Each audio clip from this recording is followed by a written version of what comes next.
How are you guys doing? Today is Tuesday, May 18th, 2021, out here in this quarantine. I'm James Sims, and for this episode of The Elite, I'm going to review the Elite matchups and performances from yesterday, May 17th, and of course, I'm going to provide some previews for everything that's going on today as well. Starting with the NBA, there were no games yesterday because the NBA season had ended on Sunday, but today are the first matchups for the NBA play-in series. First, they're going to do the first games in the Eastern Conference to decide who's going to play against the first seed Philadelphia 76ers and who's going to play against the second seed Brooklyn Nets, but we only know who's going to play the second seed after this. At 6:30, it'll be a 9-10 matchup between the Charlotte Hornets and the Indiana Pacers. The loser of this matchup will, of course, be eliminated from playoff contention, and the winner of this competition will play against the loser of the next game. At 9 o'clock, the 7-seed Boston Celtics are going to host the 8-seed Washington Wizards. Both these games are going to be on TNT. The Wizards Celtics will be on at 9 o'clock. The winner of this game will automatically play the 2nd-seed Brooklyn Nets, and the loser will play the winner of the game that goes before it. So that's what's going on in the NBA for right now. Staying within the arena, but shifting the context to the ice, taking a good look at what's going on in the NHL. The NHL is in the midst of some playoff hockey right now, as first off, in the Eastern first round, looking out in the East Division, out in the 2-3 series between the Capitals and the Bruins. The 3-seed Bruins would beat the 2-seed Capitals 4-3 in overtime to even the series at 1. Jumping out to Carolina for a Central matchup. It was a 1-4 match between the Carolina Hurricanes and the Nashville Predators, and the Carolina Hurricanes, the 1-seed, were able to beat the 4-seed Predators 5-2 after scoring 3 goals in the third period in order to secure the win. With this win, they now hold a 1-0 series. And then jumping out to Denver, the Colorado Avalanche hosted the St. Louis Blues in what was a 1-4 matchup in the West Division. In this game, the Avalanche would come into the third period tied at 1, and then they would score 3 goals to get their win. Their center, Nate McKinnon, would finish with 2 goals and an assist. With this win, the 1-seed Colorado Avalanche now hold a 1-0 series advantage going into Game 2. Looking out to what's going on today, first there is some regular season hockey to be finished up, as the Calgary Flames will face off against the Vancouver Canucks in the North Division. None of these teams have actually clinched the playoffs, but they both have 2 more games against each other to play. At 7:30, it'll be Game 2 of the Eastern rounds 1-4 matchup between the 1-seed Pittsburgh Penguins hosting the New York Islanders. That'll be at 7:30 on NBC Sports Network.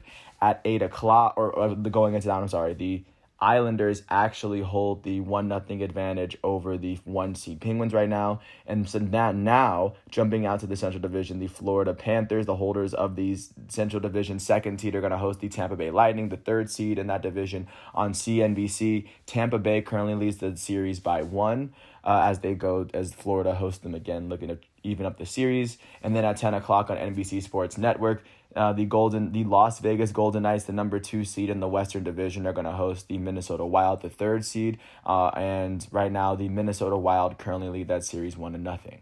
That is how playoff hockey is shaping up right now. And really quickly taking a look at what's going on in the MLB, starting off in Cincinnati. The San Francisco Giants would go to Cincinnati and beat the Reds 6-3 after scoring all 6 of their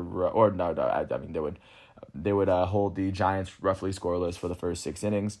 For the Reds in this matchup, the start and the loss would go to Sonny Gray. Sonny Gray would allow 3 earned runs in 5 innings pitched as he struck out 3. With this loss, Sonny Gray is 0-3 as a starter for the Reds this season. Their left fielder, Jesse Winker, would go 2 for 5 with an RBI. Their right fielder, Nick Castellanos, would go 2 for 4. Their center fielder, Tyler Naquin, would end up going 2 for 4 with an RBI and a run as he had his 9th home run of the season. And then their elite shortstop, Eugenio Suarez, would go 2 for 4 with an RBI and a run as he had his 8th home run of the season. For the San Francisco Giants, the start and the win would go to Logan Webb. Webb would go on to allow no earned runs in 6 innings pitched. He struck out 4. With this win, he is now 3-3 on the season, and the save would end up going to their closer, Tyler Rogers. Rogers would allow no earned earned runs in one inning pitched, with this saving now is 5 on the season. In their batting lineup, the only player that had more than one hit was their right fielder, Mike Yastrzemski. He went 2 for 4 with an RBI and a run as he hit his 6th home run of the season yesterday. Oh, and also their third baseman, Wilmer Flores, would end up going 3 for 4 with 2 RBIs and a run for himself, as Flores would hit his 3rd home run of the season.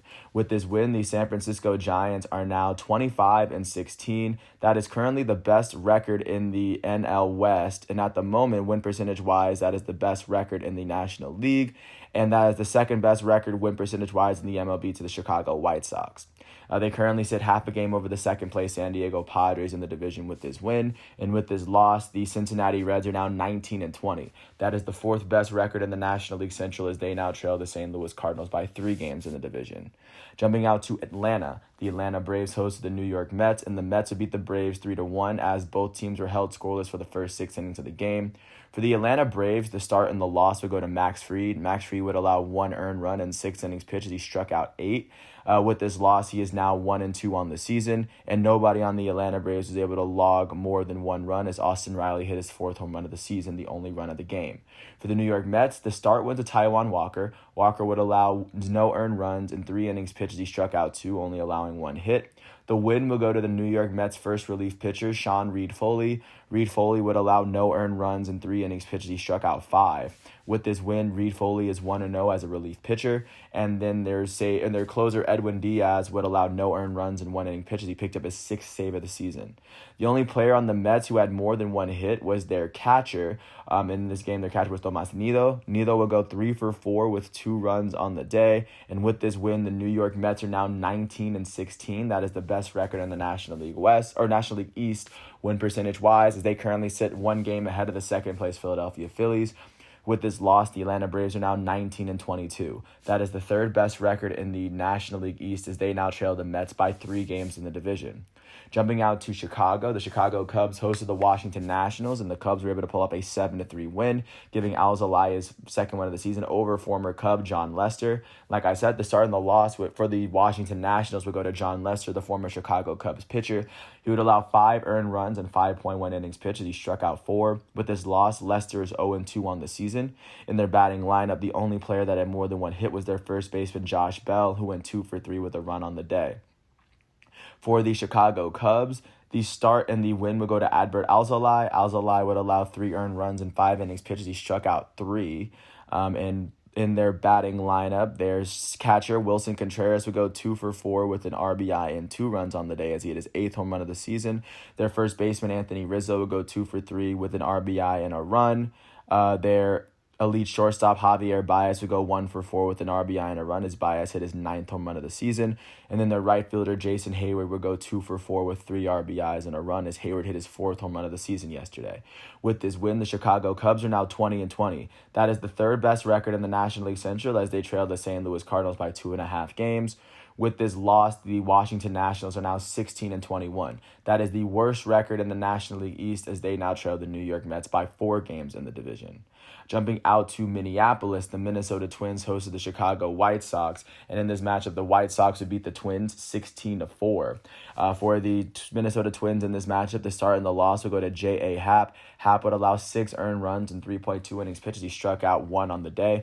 With this loss, Happ is 2-2 as a starting pitcher for the Twins, and the only player that had more than 1 hit for the Twins on the day was their center fielder, Rob Refsnyder. He would go 4 for 4 on the day, actually, as he finished with an RBI. And then for the Chicago White Sox, the start and the win would go to Dallas Keuchel, the former American League Cy Young winner. He would allow 3 earned runs in 7 innings pitched as he struck out 6 on the day. With this win, Dallas Keuchel is now 3-1 on the season as a starting pitcher. Their elite shortstop, Tim Anderson, would end up going 2 for 5 with 2 runs. Their second baseman, Nick Madrigal, would go 3 for 5 with 2 RBIs and 3 runs as he hit his first home run of the season. Their designated hitter, Yermy Mercedes, would go 3 for 6 with 3 RBIs and 2 runs as he hit his 6th home run of the season. Their third baseman, Yoan Moncada, would go 2 for 2 with 2 walks with an RBI and 2 runs on the day as well. Their first baseman, Andrew Vaughn, would end up going 2 for 6 with a run on the day. Their left fielder, Leury Garcia, would end up going 3 for 5 with 2 RBIs and 2 runs. And then last but not least, their center fielder, Billy Hamilton, would go 2 for 4 with 2 RBIs. With this win, the Chicago White Sox are now 25-15. Win percentage wise, that is the best record in the major leagues. And of course, they have the best record in their division as they sit 3.5 games ahead of the second place Cleveland Indians. With this loss, the Minnesota Twins are now 13-26. That is the worst record in the American League Central as they now trail the Chicago White Sox by 11.5 games in the division. Jumping out to Dallas, the Texas Rangers hosted the New York Yankees and were able to pull off a 5-2 win, giving Garrett Cole his second loss of the season. For Garrett Cole, the Yankees' elite starting pitcher, he would allow 5 earned runs in 5 innings pitched as he struck out 7. With this loss, Garrett Cole is 5-2 on the season. And then looking out to the Yankees batting lineup, looking out to how they fared, their elite second baseman, DJ LeMahieu, would end up going 2 for 4 with a run. Their first baseman, Luke Voit, I believe in his first game back, not sure, he would go 2 for 4 with an RBI and a run. And then their center fielder, Brett Gardner, would go 2 for 4 for himself. For the Texas Rangers, the start and the win would go to Jordan Lyles. Lyles would allow 1 earned run in 6 innings pitches. He struck out 6 batters on the day. And the save would be given to Ian Kennedy. Kennedy would allow no earned runs in 1 inning pitches. He struck out 1. This is his 11th save of the season. And in the Rangers batting lineup, their left fielder, Willie Calhoun, would end up going 2 for 4 with an RBI and a run. He hit his 5th home run of the season. And then their center fielder, Adolis Garcia, will go 2 for 4 with an RBI and 2 runs as he hit his 11th home run of the season yesterday. Jumping out to Los Angeles, the Angels hosted the Cleveland Indians, and the Angels were able to beat the Indians 7-4 after scoring 6 runs in the first 2 innings. For the Cleveland Indians in this matchup, the start and the loss would go to Sam Hentges. Hentges would allow 6 earned runs in 1.2 innings pitched as he struck out 1. With this loss, he is 1-1 as a starting pitcher for the Cleveland Indians. Their second baseman, Cesar Hernandez, would go 2 for 5 with an RBI and 2 runs as he hit his 4th home run of the season. And then their right fielder, Harold Ramirez, would end up going 2 for 4 with an RBI and a run for himself. He hit his 2nd home run of the season for the Indians yesterday. For the Los Angeles Angels, the start would end up going to Patrick Sandoval. Sandoval would allow 2 earned runs in 4 innings pitches. He struck out 2. The win would go to the Angels' first relief pitcher, Tony Watson. Watson will go on to allow no earned runs in 1 inning pitches. He struck out 3. With this win, he is now 2-1 as a relief pitcher. And then the save will go to Raisel Iglesias. Iglesias would allow no earned runs in 1 inning pitches. He struck out 3. With this save, that's his 7th of the season. In their batting lineup, Shohei Ohtani would go 1 for 3 with 3 RBIs and 2 runs as he now has 13 home runs on the season. Their elite third baseman, Anthony Rendon, would end up going 3 for 4 with an RBI. Mike Trout walked once before he got subbed out, their goated center fielder. And then their first baseman, Jared Walsh, would go 2 for 4 with an RBI.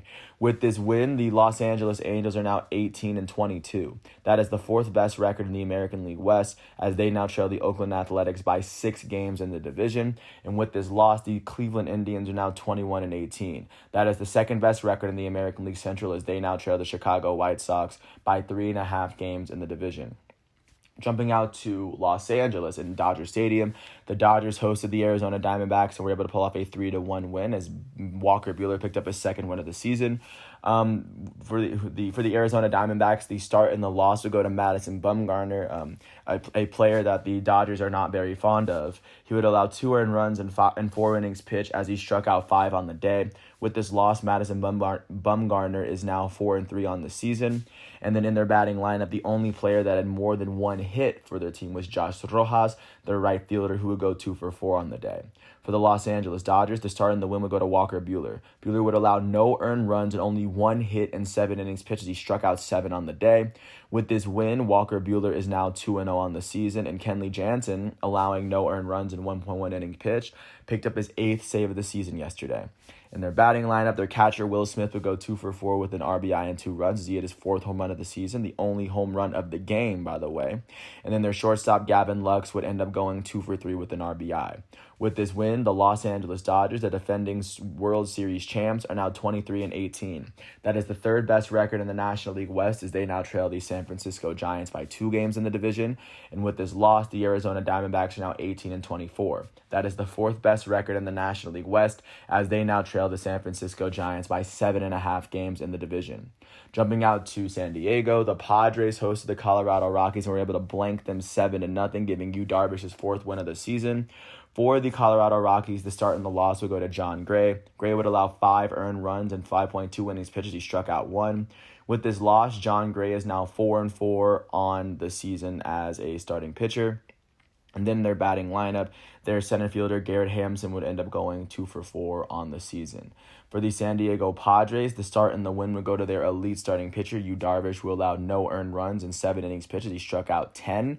With this win, Yu Darvish is now 4-1 on the season. Their elite third baseman, Manny Machado, would go 2-4 with 2 RBIs and a run. As he hit his 6th home run of the season for the club. Their second baseman, Jake Cronenworth, would go 2-3 with a run on the day. And then their first baseman, Jurickson Profar, would end up going 2-4 with 2 runs on the day. And with this win, the San Diego Padres are now 25-17. That is the second best record in the National League West as they now trail the San Francisco Giants by half a game in the division. With this loss, the Colorado Rockies are now 15-27. That is the worst record in the National League West, and win percentage wise, that's actually the worst record in the National League. They're not doing that well. Not the worst record in the MLB, but it's the worst record in the National League as they now trail the San Francisco Giants by 10.5 games in the division. And last but not least, jumping out to Seattle, the Seattle Mariners host the Detroit Tigers. And the Tigers would beat the Mariners 4-1 as Casey Mize, their young prospect, picked up his 3rd win of the season. For the Seattle Mariners, the start and the loss would go to Yusei Kikuchi. Kikuchi would allow 3 earned runs and 6 innings pitched. He struck out 8 on the day. With this loss, Kikuchi is now 1-3 as a starting pitcher for the Mariners. And nobody on their roster was able to go finish with more than 1 hit, as their catcher, Todd Murphy, would go 1-3 with an RBI and a run. As he hit his 4th home run of the season. For the Detroit Tigers, the start and the win would go to their young prospect, Casey Mize, or their former prospect, Casey Mize. Mize would allow 1 earned run and 7.2 innings pitches. He struck out 7. With this win, Mize is 3-3 as a starting pitcher on the Detroit Tigers. And the save would go to Michael Fulmer, the former American League Rookie of the Year. He would allow no earned runs and 1 inning pitches. He struck out 1 on the day. With this win, he now has 3 saves on the season. And the only player on the team with more than 1 hit was their left fielder, Eric Haas. Sorry if I butchered the name. He would finish going 2-4 with 2 RBIs and 2 runs, as he would go on to hit his first 2 home runs of the season. With this win, the Detroit Tigers are now 15-26. In the American League Central, that is the 4th best record as they now trail the Chicago White Sox by 10.5 games in the division. And with this loss, the Seattle Mariners are now 21-21. That is the 3rd best record in the American League West as they now trail the Oakland Athletics by 4 games in the division. That is currently how the MLB is shaping up following yesterday's matchups. Looking really quickly to see how today's matches are going to shape up because, of course, today is Tuesday. Monday is more of a travel day, and so I'm pretty sure every team is going to have a game today. Starting from the very top of the schedule at 6:40, Luis Castillo and the Cincinnati Reds are going to host Anthony DeSclafani and the San Francisco Giants. At 7:05, Zach Wheeler and the Philadelphia Phillies are going to host the Miami Marlins. At the same time, Matt Harvey and the Baltimore Orioles are going to host Luis Patino and the Tampa Bay Rays. At 7:20, Tucker Davidson and the Atlanta Braves are going to host the New York Mets. At 7:37, the Toronto Blue Jays, led by their elite starting pitcher Hyunjin Ryu, are going to host Eduardo Rodriguez and the Boston Red Sox. At 7:40, Michael Pineda and the Minnesota Twins are going to host Lance Lynn and the Chicago White Sox. At the same time, Zach Davies and the Chicago Cubs are going to host Patrick Corbin and the Washington Nationals. At 7:45, John Gant and the St. Louis Cardinals are going to host JT Brubaker and the Pittsburgh Pirates. At 8 o'clock, Mike Fultonevich and the Texas Rangers are going to host Jameson Taillon and the New York Yankees on ESPN. At 8:10, Chris Bubich and the Kansas City Royals are going to host Brandon Woodruff and the Milwaukee Brewers. At 9:38, Andrew Heaney and the Los Angeles Angels are going to host Zach Plesac and the Cleveland Indians on ESPN+. At 9:40, Sean Manaea and the Oakland Athletics are going to host Christian Javier and the Houston Astros. At 10:10, Julio Urias and the defending World Series champs Los Angeles Dodgers are going to face off against Merrill Kelly and the Arizona Diamondbacks. At the same time, the San Diego Padres, led by their elite starting pitcher, former American League Cy Young winner Blake Snell, are going to face off against Austin Gomber and the Colorado Rockies. And at the same time, Justin Dunn and the Seattle Mariners are going to face off against Spencer Turnbull and the Detroit Tigers. That is what the MLB is looking like as of right now. And then, of course, last but not least, taking a look at what's going on in the world of soccer as we are approaching the end of a lot of seasons. There were not a lot of big games yesterday to say, but because the Premier League season is coming to an end, they have 2 more games left in their season that's going to end on Sunday, so they have to have some midweek games. So really quick, looking out to what those games are looking like, starting off in Manchester. Manchester United is going to host Fulham. Man U currently holds the 2nd spot in Premier League, and win or lose, they're probably not going to lose it. But considering Leicester City is 4 points behind, if Manchester City wins this game, they can clinch the runner-up spot in the they can clinch the 2nd spot in the Premier League at the end of the season. At 2:00, Brighton and Hove Albion are going to host Man City. Man City are currently the Premier League champs. There's nothing that's going to happen that's going to change that. So I imagine they're probably going to let a lot of their other players play, get some playing time. And then at 3:15, it's going to be a 3-4 matchup, but it's going to be the game of the day between 3rd place Leicester City and 4th place Chelsea at 3:15.